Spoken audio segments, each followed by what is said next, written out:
नमस्कार सगळ्यांना. आता सकाळच्या 11:30 वाजल्यात माहिती बोलू. तर सगळ्यात पहिल्यांदा सगळ्यांना महाशिवरात्रीच्या हार्दिक हार्दिक शुभेच्छा. आज मोठी एकादशी आहे महादेवाची आपल्या. तर चाललंय माझं एक एक एक एक नानींचं चाललंय बाहेर सांडगं वगैरे करायचं. आणि आता जो हा मी पुढे व्हिडिओ टाकतोय तो कालचा व्हिडिओ. काल ह्यांचं गेट टुगेदर होतं शाळेतलं. 30 वर्षानंतर नव्हतं नाव दिस पप्पा, 30 वर्षानंतर नव्हतं काल. तर तिकडे गेलतो. ह्यांना मी नको म्हणलं होतं तरी नेलतं ह्यांनी. म्हणजे नेलतं म्हणजे डबल न्यायला आलं. पहिल्यांदा एकदा गेलं सकाळचं, म्हणलं आता कुठलं येतं तवा, परत न्यायला आलं. मग गेले. तसं आता तिथं ओळखीचं कोण नव्हतं. माझं माहेर आणि सासर फरकच असतो ना. आणि बरं सासरचं असलं तरी गोजबावीला शाळेला नव्हतं, ही उंडवडीला शाळेला होतं. तिथलं भैरवनाथ हायस्कूल आहे ना, त्या शाळेत होतं ती. तर गावातली होती काय 6-7 जण होती, तेवढीच ओळखीची होती, बाकीची सगळे अनओळखीच होती. गेले, थांबले थोड्या वेळ आणि आलते सगळेजण. मस्त कार्यक्रम झाला, छान झाला. आणि मस्त एकदम त्यांनी नाही का सरस्वतीचं फोटोचं पूजन वगैरे केलं. शिक्षकांना सगळ्या बोलवलं होतं. जे आता 30 वर्षापूर्वीचं म्हणलं त्यातले काय काय शिक्षक वारले आता इथं, पण बाकीचे आले होते. त्यातले काय काय शिक्षक बोलले पण, असं ओळख वगैरे. मॅडम पण एक बोलल्या. काय मॅडमचं नाव आहे त्या? गलांडे मॅडम. आणि व्हिडिओ काय जास्त घेतला नाही कारण का ही ओळखीची नव्हती. त्याच्यामुळे व्हिडिओ कसं राहतं, कुठं जर व्हिडिओ वगैरे काढायचं म्हणलं गेलं तर ओळखीचं असल्यावर थोडंसं माणसाला उल्हास येतो, म्हणजे काढू वाटतात ना व्हिडिओ. तिथं ओळख नसल्यावर जास्त व्हिडिओ मी काय काढणार मैत्रिणी, नाही का. तर तरी पण थोडंसं काढलाय. त्यांची थोडीशी एंट्री वगैरे काढली. ते बघा कशी नाही. आणि छान वाटलं हे. परत ना सगळे एकत्र आले, सगळे भेटले. परत ना एकदा शाळेत गेले. त्यांचे सगळ्या शिक्षक म्हणजे त्यांच्या सगळ्या आठवणी जाग्या झाल्या असते ना. मस्त त्यांची बॅच खूप छान होती. सगळेच आवडले मला. महिला पण छान होत्या आणि पुरुष पण छान, म्हणजे सगळेच असे नाही का. त्यांची बॅच एक ॲक्टिव्ह सगळी होती. तर मस्त वाटलं. असू ना, आता खिचडी परत आणि हा व्हिडिओ तो त्याला जोडून तो टाकते. आणि मसाल्याचं ह्याचं चाललंय. तुम्ही बोर होता म्हणून मी सतत ते मसाल्याचे ह्याचे व्हिडिओ दाखवत नाही. आता काल मी घरी नव्हते, परत 30 किलो मसाला केलाय. आता काय होते मैत्रिणींनो, हा सीजन आहे. रोज कुठं दाखवू तुम्हाला सगळ्या. आणि आता एवढ्या 2 दिवसात मला ऑर्डर टाका. परत आमच्या गावचा उरूस आलाय 3 तारखेला. मग 1-2 दिवस मला परत ना इकडे तिकडे होतं. टाकते तुमच्या ऑर्डरी, मी काही अडचण नाही. आणि आमच्या गावचा उरूस एवढा मोठा भरणार नाही कारण का गावातच दादांचं तसं झाल्यामुळं गुजबाईमध्येच म्हणजे मनोरंजनाचे कार्यक्रम वगैरे असतात ना, ते नाही येत ह्यावेळेस उरसाचं. तर तरी पण देवाला निवेद नारळ वगैरे ते सगळं करावं लागतं कारण का आपण त्या गावात राहतोय. ह्या गावात म्हणल्यावर देवाचं ते सगळं बघावं लागतं ना. असू द्या. 3 आणि 4 तारखेला उरूस आहे आमच्या गावचा. माझा नंबर घ्या 9657480033 मनीषा मसाले बारामती. आणि नानींचं चाललंय आता सांडगं करायचं. असू द्या. वैभव त्यांच्या कडेने खेळतोय. ताई काय आज आल्या नाहीत. ताईंनी आज सुट्टी घेतलेली. काल त्यांनी मसाला वगैरे भरपूर केला. दुपारपर्यंत सांडगं करायच्यात आणि दुपारनंतर ना हळद बनवायची. आता आज डोक्यात असं घेतलंय की मोठा बोर्ड आणायचा आणि हळदीची मशीन बाहेर घ्यायची कारण का आतमध्ये पूर्ण सगळा फकुटा होतो हळदीने.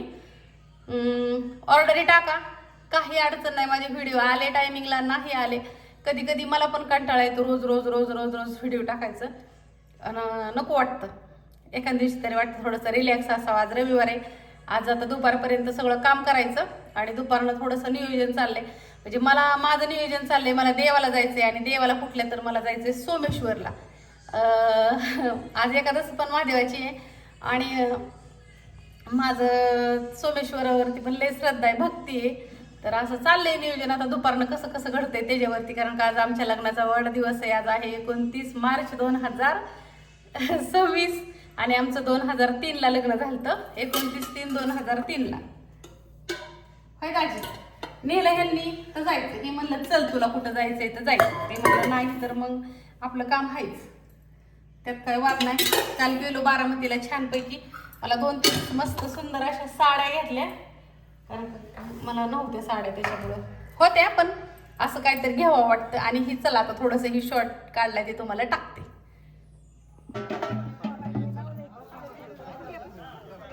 एक मिनिट.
एक मिनिट बघा, फोटो घ्यायचा आहे.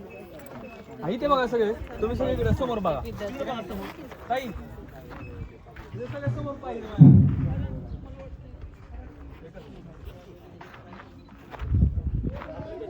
आपल्या देशाला नव्हता.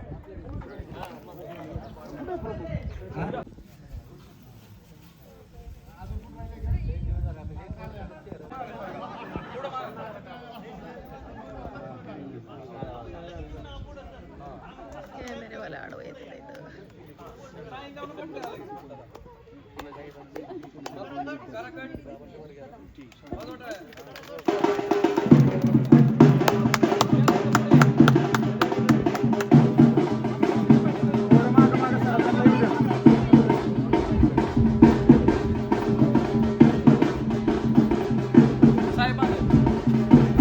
मागणं काढ अजून मागे जावं.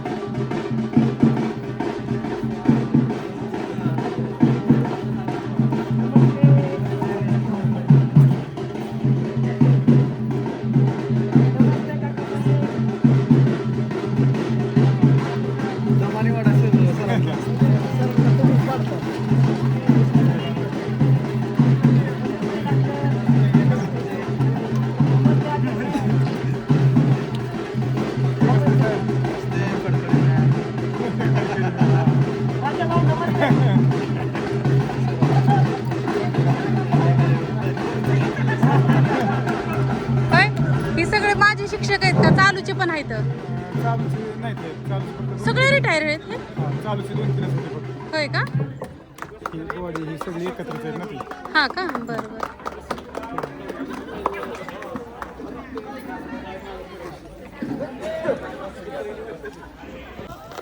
सन 1995-96 या शैक्षणिक वर्षाची इयत्ता 10वीची बॅच यांच्या संयुक्त विद्यमाने या ठिकाणी स्नेहसंमेलन मेळावा आयोजित केलेला आहे. आणि या स्नेहसंमेलन मेळाव्यासाठी या ठिकाणी मंचकावरील सर्व उपस्थित मान्यवर आणि माझ्या बॅचमधील 1996च्या बॅचमधील सर्व माझे वर्गमित्र आणि मैत्रिणी यांचं मी मनापासून या ठिकाणी सहर्ष स्वागत करते. आपल्या सर्वांना माहिती आहे की माझी शाळा ही एक ज्ञानाची सागर आहे, जिथे या भैरवनाथ विद्यालय एक ज्ञानाचा सागर आहे, जिथे यशाचा जागर केला जातो. आणि जिथे यशाचा जागर असतो अशा सुंदर शाळेमध्ये परिपाठ हा सादर केला जातो. आणि परिपाठ म्हणलं की या ठिकाणी आपल्या अंतःकरणामध्ये वसलेलं एक गीत म्हणजे राष्ट्रगीत. आणि या राष्ट्रगीताने या ठिकाणी या कार्यक्रमाची सुरुवात करणं हे आपलं एक विद्यार्थी म्हणून आद्य कर्तव्य. म्हणून मी माझ्या मंचकावरील सर्व उपस्थित मान्यवरांना आणि माझ्या वर्ग मित्र मैत्रिणींना विनंती करते की आपण राष्ट्रगीतासाठी उपस्थित राहावे. आपली शाळा आणि ती जी शाळा आहे ते शिक्षणाचं ज्ञानामृत पाजत असेल आणि तीच आपली शाळा. आणि म्हणूनच म्हणावसे वाटते, आवडते मज मनापासून शाळा, आवडते मज मनापासून शाळा, लाविते लळा जशी माऊली बाळा. शाळेत असताना सर वाटायचं मोठं व्हावं, कॉलेजला जावं. आणि पण मोठं झाल्यावर कळालं की खरे सुख तर आपल्या भैरवनाथ जनसेवा विद्यालयातच होतं. आणि हे कळायला जरा उशीर झाला. आयुष्याच्या वाटचालीत सगळे आम्ही स्थिरस्थावर झालो आणि तरी शाळेचे कुठले तरी ऋण आपल्यावरती आहेत ही भावना सतत मनामध्ये सलत होती. आणि आयुष्याच्या धावपळीत पुन्हा एकदा आम्ही हरपून गेलो. पुन्हा एकदा शाळेत खरंच का शाळेला विसरून गेलो आणि नोकरी असेल, व्यवसाय असेल, नातीगोती असेल, या साऱ्यामध्ये आपण गुरफटून गेलो. आणि या ठिकाणी जीवनामध्ये वाचाल पुस्तक कधी कोणापुढे आपल्याला नतमस्तक व्हायला होऊ देत नाही. आणि म्हणूनच याचं महत्त्व जाणून आपल्याच वर्गातील एक वर्गमित्र जाधव यांनी या ठिकाणी पुस्तकं आणलेली आहेत. एक गुलाब वृक्ष, गुलाबाचं रोप, विद्येची लेखणी पेन आणि या ठिकाणी शाल असा हा निर्मला गिरमे या ठिकाणी भैरवनाथ शिक्षण मंडळाचे असणारे विद्यमान सचिव हनुमंत जराड, अजित आत्माराम जराड हेही संस्थेचे विद्यमान संचालक आहेत. यांचाही या ठिकाणी आपण यशोचित असा सत्कार करावा अशी मी त्यांना विनंती करते. आत्ताच आपल्या वर्गामधील प्रमोद कदम या ठिकाणी आलेले, त्यांचं या ठिकाणी स्वागत. आणि अजित आत्माराम जराड यांचा या ठिकाणी सत्कार होत आहे.